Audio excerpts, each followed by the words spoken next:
மல்கியா தீர்க்கதரிசன புத்தகம் 4வது அதிகாரம் 2வது வசனத்தை நாம் தியானிப்போம்.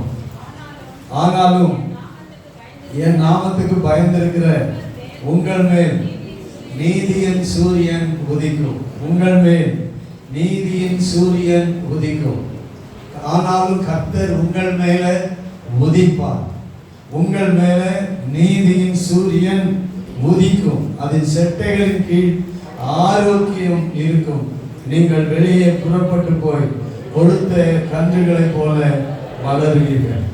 ஆனாலும் என் நாமத்துக்கு பயந்திருக்கிற உங்கள் மேல் நீதியின் சூரியன் உதிக்கும். ஆண்டவருடைய நாமத்துக்கு யார் யார் பயந்திருக்கிறார்களோ அவர்கள் மேல ஆண்டவர் இயேசு கிறிஸ்து உதிப்பார். அல்லேலூயா. நீதியின் சூரியன் உதிப்பார். அவருக்கு பயந்திருக்கிறவர்கள் மேல் கர்த்தர் உதிப்பார். அவருடைய மகிமை உங்கள் மேல காணப்படும். அவருக்கு நாம் பயந்திருக்க வேண்டும். இந்த மல்கியா தீர்க்கதரிசன புத்தகம் எழுதப்பட்ட காலத்துல மல்கியா 1வது அதிகாரம் 6வது வசனத்துல ஆண்டவர் ஜனங்களோட, இஸ்ரவேல் ஜனங்களோட, தேவ ஜனங்களோட பேசுகிறார். கர்த்தருக்கு ஸ்தோத்திரம் உண்டாவதாக. 6வது வசனம், குமாரன் தன் பிதாவையும் ஊழியக்காரன் தன் எஜமானையும் கனம் பண்ணுகிறார்களே. ஒரு பிள்ளை ஒரு தகப்பன் தாயை கனம் பண்ண வேண்டும். ஸ்தோத்திரம் உண்டாவதாக. ஒரு வேலைக்காரன், ஒரு ஊழியக்காரன் அவனுக்கு மேலே இருக்கிற எஜமானை கனம் பண்ண வேண்டும். எஜமாட்டியை கனம் பண்ண வேண்டும். நான் பிதாவானால் என் கனம் எங்கே? நான் எஜமானானால் எனக்கு பயப்படும் பயம் எங்கே என்று சேனைகளின் கர்த்தர் தமது நாமத்தை அசட்டை பண்ணுகிற ஆசாரியர்களாகிய உங்களை கேட்கிறார் என்று இந்த தீர்க்கதரிசி சொல்லுகிறார். ஆண்டவர் தகப்பனாக இருக்கிறார். ஆண்டவர் நமக்கு எஜமானாக இருக்கிறார். அவருக்கு பயப்படுகிற பயம் நமக்கு இருக்க வேண்டும். அப்பொழுதுதான் கர்த்தர் நம்ம மேல உதிப்பார்.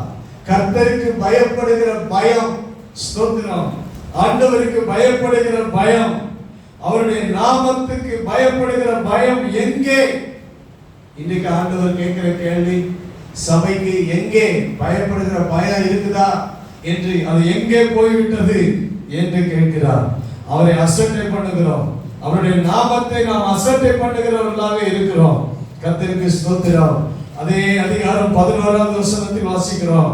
11வது வசனம் 1:11, சூரியன் உதிக்கிற திசை தொடங்கி அது அஸ்தமிக்கிற திசை வரைக்கும் என் நாமம் ஜாதிகளுக்குள்ள மகத்துவமாய் இருக்கும். அவருடைய நாமம் மகத்துவமாய் இருக்கிறது.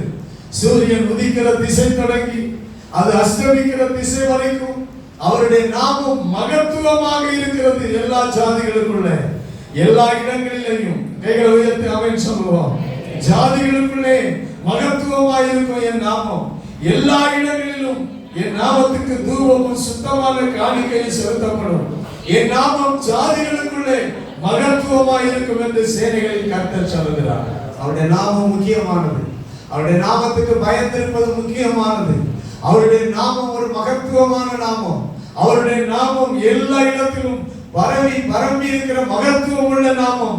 ஸ்தோத்திரம் உண்டாவதாக. 14வது வசனத்தில் சொல்லுகிறார்.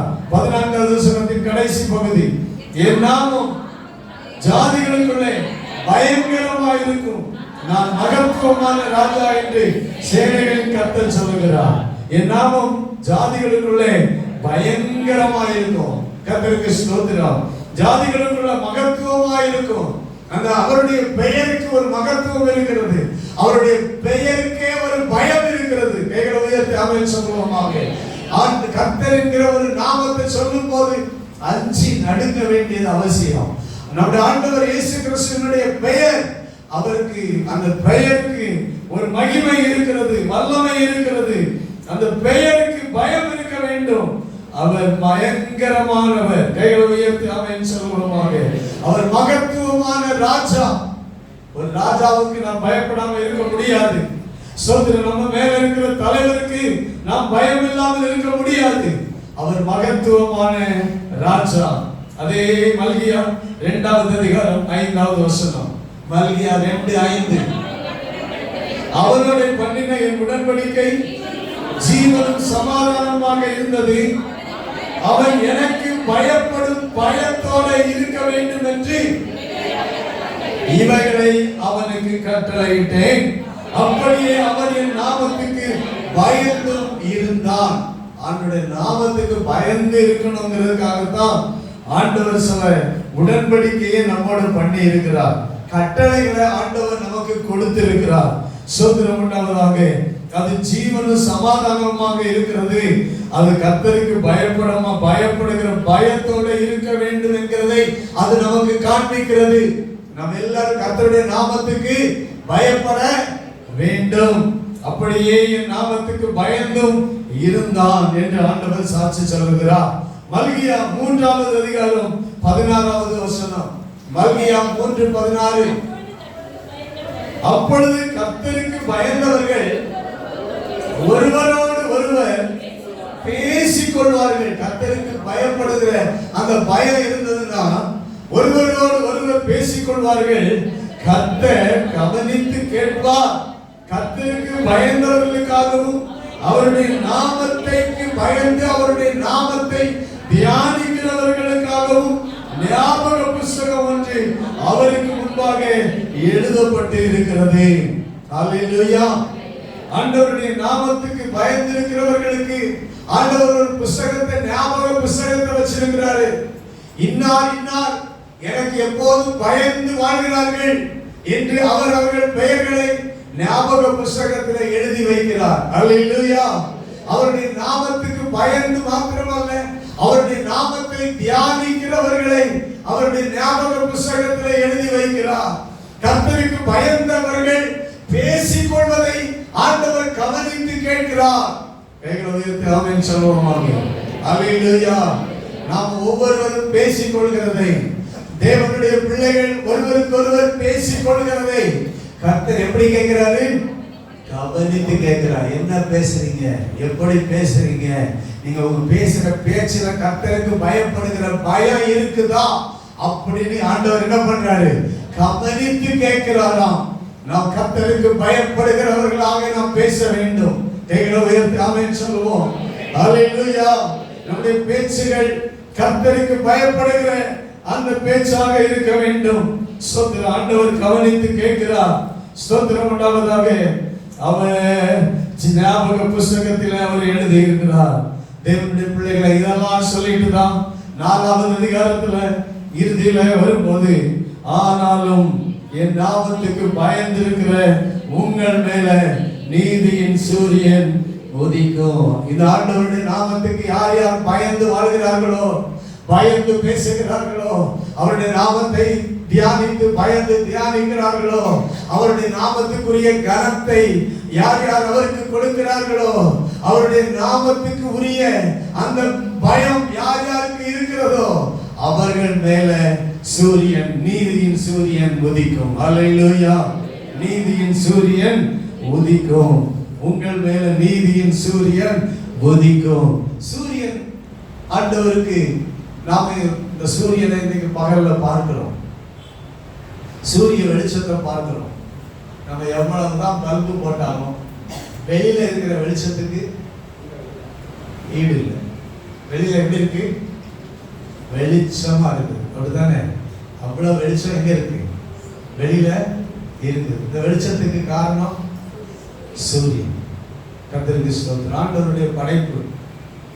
சூரியனை ஆண்டவர் வெளிச்சத்துக்காக உண்டாக்கினார். அல்லேலூயா. தேவன் உண்டாக்கி மனிதன் உண்டாக்குற வெளிச்சம்னா அது கம்மி தான். தேவன் உண்டாக்குற வெளிச்சம் முழு உலகத்துக்கு என்ன கொடுக்குது? சூரியன் வெளிச்சத்தை கொடுத்து கொண்டிருக்கிறது. அந்த வெளிச்சத்துக்காக தான், பூமியின் மேல பிரகாசிக்கிறதுக்காக தான் ஆண்டவர் சூரியனை சந்திரனை படைத்தார். ஆதியாகமம் 1வது அதிகாரம் 17வது வசனத்துல நாம பார்க்கிறோம்.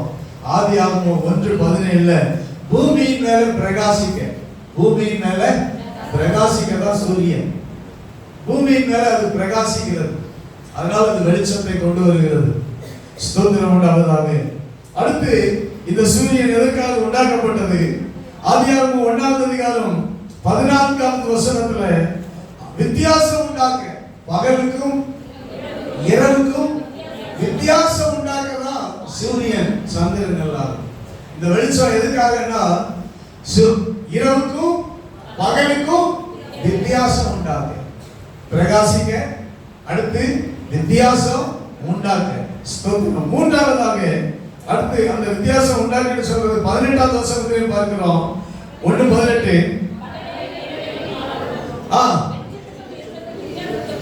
பகலுக்கும் இரவுக்கும் வித்தியாசம் உண்டாகவும் ஆளவும், பகலையும் இரவையும் ஆளவும், ஆளுகை செய்கிற ஒன்றுக்காக ஆண்டவர் பகல்ல எது ஆளுகை செய்கிறது? சூரியன் ஆளுகை செய்கிறது. இரவுல எது ஆளுகை செய்கிறது? சந்திரன், நட்சத்திரங்கள் ஆளுகை செய்கிறது. ஸ்தோத்திரம் உண்டாவதாக. ஆளுகைக்காக, வித்தியாசம் உண்டாக்குவதற்காக, பிரகாசிப்பதற்காக தேவன் இவைகளை உண்டாக்கி இருக்கிறார். கர்த்தருக்கு மகிமை உண்டாவதாக. இப்போ இது தேவனுடைய படைப்பு, சூரியன் சந்திரன் என்பது. ஆனால் ஆண்டவருக்கு ஒரு பெயர் உண்டு. நம்முடைய ஆண்டவர் இயேசு கிறிஸ்துவுக்கு ஒரு பெயர் உண்டு. அவருக்கு ஒரு பெயர் சூரியன். அல்லேலூயா. அவருடைய பெயரும் அவருக்கு ஒரு பெயர் உண்டு. அந்த சூரியனை இப்ப நம்ம பார்க்க முடியாது. இன்னைக்கு இந்த சூரியனை நம்மால பார்க்க முடியாது. இதுக்கு மேல ஒரு சூரியன், நம்ம இதெல்லாம் உண்டாக்கின ஒரு சூரியன் இருக்கிறார். ஸ்தோத்திரம் உண்டாவதாக. அவர் அந்த சூரியன், அவருக்கு சூரியன் என்று 84வது சங்கீதம் 11வது வசனத்துல தாவீது அவருக்கு ஒரு பெயர் சூட்டுகிறார். கர்த்தர் சூரியனும் தேவனாகிய கர்த்தர் சூரியனும் கேடகமுமானவர் என்று சொல்லுகிறார். அவர் சூரியனும் கேடகமும் மாணவர் என்று அவரை பார்த்து ஒரு பெயரை வைக்கிறார். இங்க மல்கியா தீர்க்கதரிசி இன்னும் அடுத்த ஒரு படி போய் சொல்லுகிறார். இந்த சூரியன் சாதாரண சூரியன் அல்ல, இவர் நீதியின் சூரியன். ஆமென், அல்லேலூயா. இவர் நீதியின் சூரியன். இந்த சூரியன் சாதாரண தேவன் உண்டாக்கின சூரியனை தான், அந்த வெளிச்சத்தை தான் நாம் இன்னைக்கு பார்த்து கொண்டிருக்கிறோம். ஆனால் ஆண்டவர் இயேசு கிறிஸ்து நீதியின் சூரியனாக இருக்கிறார். அவர் வெளிச்சம் கொடுத்துக் கொண்டிருக்கிறார். உலகத்துக்கே வெளிச்சம் கொடுத்துக் கொண்டிருக்கிறார். பூமியின் மேல் அவர் பிரகாசித்து, அவர் பூமிக்கு மேல் பிரகாசித்து, அவர் ஸ்தோத்திரம் மெய்யான வெளிச்சமாக, மெய்யான ஒளியாக இருக்கிறார். இந்த சூரியன் ஒரு நாள் இருண்டு போகும். இந்த சூரியன் ஒரு நாள் இருளாக மாறும். இது வெளிச்சம் கொடுக்காமல் மாறும். ஆனால் நீதியின் சூரியன் கடைசி வரைக்கும் வெளிச்சம் கொடுக்கும். கைகளை உயர்த்தி ஆமென் சொல்லுவோமாக. ஹல்லேலூயா. கர்த்தருக்கு ஸ்தோத்திரம். இந்த சூரியன் கொஞ்ச காலம் தான் ஆளுகை செய்யும், பகலில் ஆளுகை செய்யும். ஆனால் நீதியின் சூரியனோ சதா காலமும் ஆளுகை செய்யும். ஹல்லேலூயா. இந்த சூரியன் பகலுக்கு இரவுக்கு வித்தியாசம் உண்டாக்குகிறது. ஆனால் நீதியின் சூரியனோ அவர் ஸ்தோத்திரம் உண்டாவதாக பகலுக்கு இரவுக்கு அல்ல, மனிதனுக்கு மனிதனுக்கு வித்தியாசம் உண்டாக்குவார். கைகளை தட்டி ஆண்டவரை மகிமைப்படுத்துவோமாக. ஹல்லேலூயா. ஆமென். இந்த நீதியின் சூரியன் என்று ஏன் இந்த வசனம் சொல்லுகிறது என்றால், எப்படி சூரியன் பகலுக்கு இரவுக்கு வித்தியாசம் உண்டாக்குகிறதோ அதே போல இந்த உலகத்தில் வாழ்கிற தேவ பிள்ளைகள் வித்தியாசம் உண்டாக்குவார். மனிதனுக்குள்ள ஒரு வித்தியாசத்தை உண்டாக்குவார். இந்த பூமியில சமுதாயத்துல சூரியன் மனிதனில வித்தியாசம் உண்டாக்க முடியாது. ஆனால் நீதியின் சூரியனாகிய என் ஆண்டவர் இயேசு கிறிஸ்து, நம்மை படைத்த சூரியனாகிய ஆண்டவர் இயேசு கிறிஸ்து, அவர் வித்தியாசம் உண்டாக்குகிறவராய் இருக்கிறார். அல்லேலூயா. என்ன வித்தியாசத்தை? அந்த நீதியின் சூரியன் உதிக்கும் பொழுது வித்தியாசம் உண்டாகும். நீதியின் சூரியன் அவர் உதிப்பார், வித்தியாசம் உண்டாகும். என்ன வித்தியாசம்? கர்த்தருக்கு ஸ்தோத்திரம் உண்டாவதாக. ஏசாயா தீர்க்கதரிசன புத்தகம் 65வது அதிகாரம் 13-14 வசனங்கள். ஏசாயா 65 13 14. கர்த்தராகிய ஆண்டவர் சொல்லுகிறார், என் ஊழியக்காரர் புசிப்பார்கள், நீங்களோ பசியாயிருப்பீர்கள். இதோ என் ஊழியக்காரர் குடிப்பார்கள், நீங்களோ தாகமாயிருப்பீர்கள். இதோ என் ஊழியக்காரர் சந்தோஷப்படுவார்கள், நீங்களோ வெட்கப்படுவீர்கள். இதோ என் ஊழியக்காரர் மனமகிழ்ச்சியினாலே கெம்பீரிப்பார்கள். நீங்களோ மனநோவினாலே அலறி ஆவியின் முறிவினாலே புலம்புவீர்கள். கர்த்தருக்கு ஸ்தோத்திரம். ஏசாயா 66வது அதிகாரம் 5வது வசனம். கர்த்தருடைய வசனத்துக்கு நடுங்குகிறவர்களே, பயப்படுகிறவர்களே, கவனிங்க. கர்த்தருடைய வசனத்துக்கு நடுங்குகிறவர்கள்னா என்ன அர்த்தம்? பயப்படுதல். ஆண்டவருடைய வார்த்தைக்கு என்ன வரணும்? பயம் வரணும். ஆண்டவருடைய வார்த்தைக்கு பயப்படுகிறவர்களே, அவருடைய வார்த்தையை கேளுங்கள். என் நாமத்தின் நிமித்தம் உங்களை பகைத்து உங்களை அப்புறப்படுத்துகிற உங்கள் சகோதரர் கர்த்தர் மகிமைப்படுவாராக என்கிறார்களே, அவர் உங்களுக்கு சந்தோஷம் உண்டாகும்படி காணப்படுவார், அவர்களோ வெட்கப்படுவார்கள். ஸ்தோத்திரம். 14வது வசனம். நீங்கள் அதை காணும்போது உங்கள் இருதயம் மகிழ்ந்து உங்கள் எலும்புகள் பசும்புல்லை போல செழிக்கும். அப்பொழுது கர்த்தருடைய ஊழியக்காரரிடத்தில் அவருடைய கரமும் அவருடைய சத்துருக்களிடத்தில் அவருடைய சீலமும் அறியப்படும். அல்லேலூயா. ஒரு வித்தியாசத்தை நாம் இங்கே பார்க்கிறோம். இதைத்தான் மல்கியாவின் புத்தகம் மல்கியா 3:18. அப்பொழுது நீங்கள் நீதிமானுக்கும் துன்மார்க்கனுக்கும் தேவனுக்கு ஊழியம் செய்கிறவனுக்கும் அவருக்கு ஊழியம் செய்யாதவனுக்கும் இருக்கிற வித்தியாசத்தை திரும்பவும் காட்டுவீர்கள். அல்லேலூயா சொல்லுவோமா? ஒரு வித்தியாசம். நீதியின் சூரியன் உதிக்கும். ஒரு வித்தியாசத்தை காண போகிறோம். அல்லேலூயா. ஆமென். நீதிமான்களாக இருக்கிறவர்களுக்கும் துன்மார்க்கராக இருக்கிறவர்களுக்கும் என்ன உண்டு? இன்னைக்கு இப்ப என்ன இல்லை? வித்தியாசம் இல்ல. நல்லவனுக்கும் கெட்டவனுக்கும் எல்லாம் ஒன்னாதான் இருக்குது. எவ்வளவு அநியாயம் பண்ணாலும் எவ்வளவு நன்மை செஞ்சாலும் எல்லாம் ஒன்னாதான் இருக்குது. வித்தியாசமே இல்லை. இன்னைக்கு உலகத்துல வித்தியாசம் தெரியல. கர்த்தருக்கு ஸ்தோத்திரம். ஆண்டவருக்கு ஊழியம் செய்கிறவனுக்கும் ஊழியம் செய்யாதவனுக்கும் என்ன கிடையாது? வித்தியாசம் இன்னைக்கு இல்ல. ஆனா ஒரு வித்தியாசத்தை ஆண்டவர் உண்டாக்க போகிறார். நீதியின் சூரியன் உதிக்கும். நீதியின் சூரியன் உதிக்கும் போது என்ன நடக்கும்னா வித்தியாசம் உண்டாகும். நீ கர்த்தருக்கு பயப்படுகிறவன் என்றால் வித்தியாசம் வரும். கர்த்தருக்கு பயப்படாதவன் என்றால் வித்தியாசம் வரும். கைகளை உயர்த்தி அல்லேலூயா சொல்லுவோமா? அல்லேலூயா. இந்த சபையில யார் யார் கர்த்தருக்கு பயப்படுகிறார்களோ அவர்களுக்கும் பயப்படாதவர்களுக்கும் ஒரு வித்தியாசத்தை கர்த்தர் உண்டாக்குவார். இந்த இடத்திற்கு வருகிறவர்கள் சொந்த ஆண்டவருடைய நாமத்துக்கு பயந்து வருகிறவர்களுக்கும் பயப்படாமல் வருகிறவர்களுக்கும் ஒரு வித்தியாசத்தை உண்டாக்குவார். இந்த இடத்துல கர்த்தருக்கு பயந்து அவருக்காக ஊழியம் செய்ய, அவருக்காக பிரயாசப்பட, அவருக்காக செயல்பட வருகிறவர்களுக்கும் அல்லது ஏராளமாக என்று வருகிறவர்களுக்கும் ஒரு வித்தியாசத்தை தேவன் உண்டாக்குவார். நீதியின் சூரியன் உங்கள் மேல் உதிக்கும். அல்லேலூயா. நாமத்துக்கு பயந்திருக்கிற உங்கள் மேல் நீதியின் சூரியன் உதிக்கும். கர்த்தருக்கு ஸ்தோத்திரம் உண்டாவதாக. அல்லேலூயா. அவர் சூரியன் உதிக்கும் போது மனிதனுக்கு வித்தியாசம் உண்டாகும். வித்தியாசத்தை கர்த்தர் உண்டாக்குகிறவராக இருக்கிறார். அல்லேலூயா. ஸ்தோத்திரம் உண்டாவதாக. பகலுக்கு இரவுக்கு எப்படி வித்தியாசத்தை சூரியனும் சந்திரனும் உண்டாக்குகிறதோ அதே போல நீதியின் சூரியன் உதிக்கும் பொழுது தேவன் ஸ்தோத்திரம் உண்டாவது. நீதிமானுக்கும் துன்மார்க்கனுக்கும் தேவனுக்கு பயப்படுகிறவனுக்கும் பயப்படாதவர்களுக்கும் கர்த்தர் வித்தியாசத்தை உண்டாக்குகிறவராக இருக்கிறார். கைகளை உயர்த்தி அல்லேலூயா சொல்வோமாக. அல்லேலூயா. அல்லேலூயா. அல்லேலூயா. யார் யார் ஜெபம் பண்றாங்களோ, யார் யார் ஜெபம் பண்ணாம வருகிறாங்களோ அவங்களுக்கு ஒரு வித்தியாசத்தை உண்டாக்குவார். யார் யார் வேதத்தை வாசிக்கிறாங்களோ, யார் யார் வேதத்தை வாசிக்காம இருக்கிறாங்களோ அவங்களுக்கு ஒரு வித்தியாசத்தை உண்டாக்குவார். யார் யார் ஆராதனைக்கு சரியாக வருகிறார்களோ, யார் யார் ஆராதனைக்கு சரியாக வராமல் இருக்கிறாங்களோ அவர்களுக்கு ஒரு வித்தியாசத்தை உண்டாக்குவார். ஆமென் சொல்லுங்க. முந்தி வருகிறவர்களுக்கும் பிந்தி வருகிறவர்களுக்கும் ஒரு வித்தியாசத்தை உண்டாக்குவார். உண்டாகுமா? உண்டாகாதா? நிச்சயமா உண்டாகும். ஸ்தோத்திரம். ஒரு நாள் நிச்சயமா வித்தியாசத்தை நீங்க காண போறீங்க. ஸ்தோத்திரம். ஆண்டவருக்கு பயந்து நீங்க வந்தீங்கன்னா அதுக்கு ஒரு வித்தியாசத்தை கர்த்தர் உங்களுக்கு என்ன செய்ய போவார்? நிச்சயமா நீங்க காண போகிறீங்க, உண்டாக்குவார். அதுக்காக தான் அவர் உதிக்க போகிறார். நீதியின் சூரியன் உதிக்கும். அல்லேலூயா. கர்த்தருடைய நாமம் மகிமைப்படுவதாக. ஹல்லேலூயா.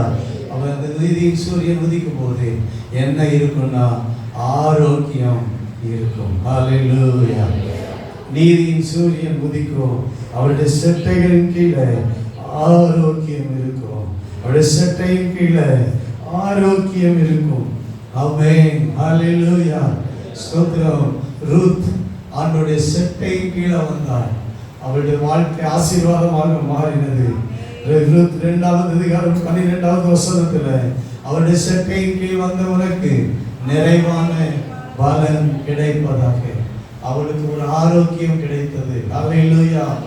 வாழ்வு இல்லை என்று சொன்னவள் நினைத்தவளுக்கு ஒரு வாழ்வு கிடைத்தது. கரங்களை உயர்த்தி ஆமென் சொல்லுவோம். ஹல்லேலூயா. ஸ்தோத்திரம் உண்டாவதாக. ஆமென். கதிரை பொறுக்கி சிந்தின அந்த வார்கோதுமையை பொறுக்குகிற அல்லது அது குப்பை பொறுக்குகிறது போல இன்னைக்கு அல்லது லாசர் போல ஐஸ்வர்யவனுடைய மேஜையிலிருந்து விழுந்த துணிக்கைகளை பொறுக்குகிறதை போல இருந்த அந்த ரூத்துக்கு ஆண்டவர் ஆரோக்கியத்தை உண்டு பண்ணினார். ஹல்லேலூயா. ஆசீர்வாதத்தை உண்டு பண்ணினார். ஒன்றுமே இல்லை என் வாழ்க்கையில், இனி சிறுமை என்கிற அந்த நிலைமை மாறி அவள் வாழ்க்கையில் நிறைவான பலன் கிடைத்தது. ஏனென்றால் தேவ ஜனங்களோடு வாழ வந்தாள். ஹல்லேலூயா. உலக ஜனத்தோட வாழ போகவில்லை. சொல்லுங்க, யாரோட வாழ போகவில்லை? உலக ஜனங்களோட வாழ போகவில்லை. தேவ ஜனங்களோட வாழ புறப்பட்டு வந்தாள் ரூத். அதுதான் அவருடைய செட்டையின் கீழே வருவது. ஸ்தோத்திரம் உண்டாவதாக. ஒருவாள் உலக ஜனங்களோட வாழ்வதற்கு மோவாபுக்கு திரும்பி போனாள். ஆனால் ரூத்தோ தன் மாமியாரோட தேவ ஜனங்களோட வாழ்வதற்கு அவள் வந்தாள். ஸ்தோத்திரம் உண்டாவதாக. ஹல்லேலூயா. நீங்க எல்லாரும் யாரோட வாழணும்? தேவ பிள்ளைகளோட வாழணும். ஹல்லேலூயா. தேவ ஜனங்களோட வாழணும். அதே போல உங்க ஜனம் யார் ஜனம்? ஆமென் சொல்லுங்க. உங்க ஜனம் யார் ஜனம்? உம் ஜனம் என் ஜனம். உம் தேவன் என் தேவன் என்று சொன்னார். உம் தேவன் என் தேவன். அதுதான் ஸ்தோத்திரம் உண்டாவதாக. அவருடைய செட்டையின் கீழே வந்தது. ஸ்தோத்திரம். உம்முடைய தெய்வம் தான் யார் தெய்வம் என்று சொல்லி அந்த செட்டையின் கீழே வந்ததுனால அவள் ஆரோக்கியப்பட்டாள். அவள் ஆசீர்வாதம் பெற்றாள். அவளுடைய வாழ்க்கையில ஸ்தோத்திரம் உண்டாவதாக. அவளுடைய புருஷன் இறந்து போனான், பிள்ளை இல்லை. ஆனால் ஸ்தோத்திரம் ரூத்துக்கு ஒரு மறுவாழ்வு கிடைத்தது. அவளுக்கு குழந்தை ஆண்டவர் கொடுத்தார். இஸ்ரவேலிலே அவள் பெயர், அவள் குடும்பம் பெயர் பெற்று விளங்கினது. கைகளை உயர்த்தி அல்லேலூயா சொல்லுவோமாக.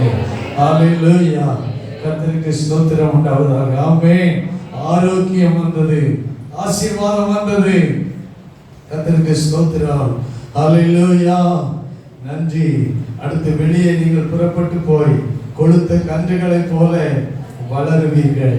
ஆவிக்குரிய ஆரோக்கியம், ஆவிக்குரிய விடுதலை. கைகளை உயர்த்தி ஆமென் சொல்லுவோம். ஆவிக்குரிய ஆரோக்கியம், ஆவிக்குரிய விடுதலை. ஃப்ரீடம். ஸ்தோத்திரம். Spiritual freedom. நல்ல எங்க வெளியே புறப்பட்டு போய் கொழுத்த கன்றுகளை போல வளருவீர்கள். இது வரைக்கும் இந்த வித்தியாசத்தை ஆண்டவர் உண்டு பண்ணும்போது தேவனுடைய பிள்ளைகளுக்குள்ள ஒரு நீதியின் சூரியன் உதிக்கும் போது என்ன உண்டாகும்? ஆரோக்கியம் உண்டாகும். இன்னைக்கு என்ன இல்லை? ஆரோக்கியம். அநேகருக்குள்ள ஆரோக்கியம் இல்லை. ஆனால் நீதியின் சூரியன் உதிக்கும் போது என்ன உண்டாகும்? ஆரோக்கியம் உண்டாகும், சுகம் உண்டாகும், சுதந்திரம், நல்ல ஃப்ரீடம் உண்டாகும். இன்னைக்கு அந்த ஃப்ரீடம் உலகத்துக்குள்ள ஆவிக்குரிய சமுதாயத்துக்கு இல்லை. ஆனால் நீங்கள் வெளியே புறப்பட்டு போய் கொழுத்த கன்றுகளை போல வளருவீர்கள். கர்த்தருக்கு ஸ்தோத்திரம். ஹல்லேலூயா. நீங்கள் வெளியே புறப்பட்டு போய் கொழுத்த கன்றுகளை போல வளருவீர்கள். கர்த்தருக்கு ஸ்தோத்திரம் உண்டாவதாக. அதுதான் வளர்ச்சி. கொழுத்த கன்று என்கிற வளர்ச்சி. ஸ்தோத்திரம் உண்டாவதாக. 4வது அதிகாரத்தில் 1வது வசனமும் 3வது வசனமும் நீங்கள் வாசித்தால் இதனுடைய அர்த்தம் உங்களுக்கு புரியும். இதனுடைய அர்த்தம் உங்களுக்கு விளங்கிக் கொள்ள முடியும். கர்த்தருக்கு ஸ்தோத்திரம். அதாவது துன்மார்க்கர்கள் யாவரும், அக்கிரமம் செய்கிற யாவரும், அகங்காரிகள் யாவரும். ஸ்தோத்திரம். 4வது அதிகாரத்தில் ஸ்தோத்திரம். அப்பொழுது அகங்காரிகள் யாவரும், அக்கிரமம் செய்கிற யாவரும் துரும்பாக இருப்பார்கள். ஸ்தோத்திரம். அவர்கள் வேரையும் கொப்பையும் கூட வைக்காமல் போகும், அதாவது சுட்டெரித்து போடும். கைகளை உயர்த்தி ஆமென் சொல்லுவோம். அல்லேலூயா. ஆனால் துன்மார்க்கருக்கு அதுக்கப்புறம் வளர்ச்சி இல்லை, அகங்காரிகளுக்கு வளர்ச்சி இல்லை, ஸ்தோத்திரம், அக்கிரமம் செய்கிறவர்களுக்கு வளர்ச்சி இல்லை. ஆனால் நீதிமான்களுக்கு வளர்ச்சி இருக்கிறது. அல்லேலூயா. நீங்கள் வெளியே புறப்பட்டு போய் கொழுத்த கன்றுகளை போல வளருவீர்கள். ஆமென். அல்லேலூயா. கர்த்தருக்கு ஸ்தோத்திரம் உண்டாவதாக. 3வது வசனம் சொல்கிறது, துன்மார்க்கரை மிதிப்பீர்கள். நீங்கள் கொழுத்த கன்றுகளை போல வளருவீர்கள். அதற்கு இன்னும் அதனுடைய அர்த்தம் என்ன? அதாவது நீங்கள் வளருகிறதுனால துன்மார்க்கரை உங்கள் காலின் கீழே என்ன செய்வீர்கள்? மிதிப்பீர்கள். அதான் துன்மார்க்கருக்கும் நீதிமானுக்கும் உள்ள வித்தியாசம். ஒரு நாள் துன்மார்க்கன் உங்கள் காலின் கீழ் வருவான். ஆமென் சொல்லுங்க. அல்லேலூயா. ஒரு நாள் துன்மார்க்கர்கள் உங்கள் காலின் கீழ் வருகிற காலம் உண்டு. நீதியின் சூரியன் உதிக்கும் போது இது நடக்கும். ஸ்தோத்திரம் உண்டாவதாக. உங்கள் உள்ள காலின் கீழ் அவர்கள் சாம்பலாய் இருப்பார்கள். நீங்கள் கொடுத்த கன்றுகளை போல வளருவீர்கள். கர்த்தருக்கு ஸ்தோத்திரம் உண்டாவதாக. அல்லேலூயா. உங்கள் வளர்ச்சியை யாராலும் தடை செய்ய முடியாது. உங்களுக்கு எதிராக இருக்கிறவர்கள் உங்கள் காலின் கீழே சாம்பலாய் இருப்பார்கள். கர்த்தருக்கு ஸ்தோத்திரம். நீங்கள் ஆரோக்கியமாய் இருப்பீர்கள், நீங்கள் ஆசீர்வாதமாய் இருப்பீர்கள், நீங்கள் வளருவீர்கள். கொழுத்த கன்றுகளைப் போல நீங்கள் வளருவீர்கள். நீங்கள் எல்லா இடங்களிலும் புறப்பட்டு போய் எல்லா இடத்திலும் வளர்ச்சியை நீங்கள் காண்பீர்கள். ஸ்தோத்திரம். அப்படிப்பட்ட ஆசீர்வாதத்தை ஆண்டவர் உங்கள் வாழ்க்கையில், என் வாழ்க்கையில் வைத்திருக்கிறார். ஸ்தோத்திரம். கர்த்தருடைய நாமத்துக்கு பயந்திருக்கிற உங்கள் மேல் நீதியின் சூரியன் உதிக்கும். ஆமென். கர்த்தருக்கு மகிமை உண்டாகட்டும். இந்த 7வது மாதத்துல நீதியின் சூரியன் உங்கள் குடும்பத்தில் உதிக்கும், உங்கள் வாழ்க்கையில் உதிக்கும். ஆரோக்கியத்தை தருவார், வளர்ச்சியை தருவார். உங்கள் வளர்ச்சியை யாராலும் தடை செய்ய முடியாது. உங்கள் ஆரோக்கியம், உங்களுக்கு ஆரோக்கியமாக நீங்கள் வாழ்வீர்கள். அல்லேலூயா. வெளியே புறப்பட்டு போவீர்கள்.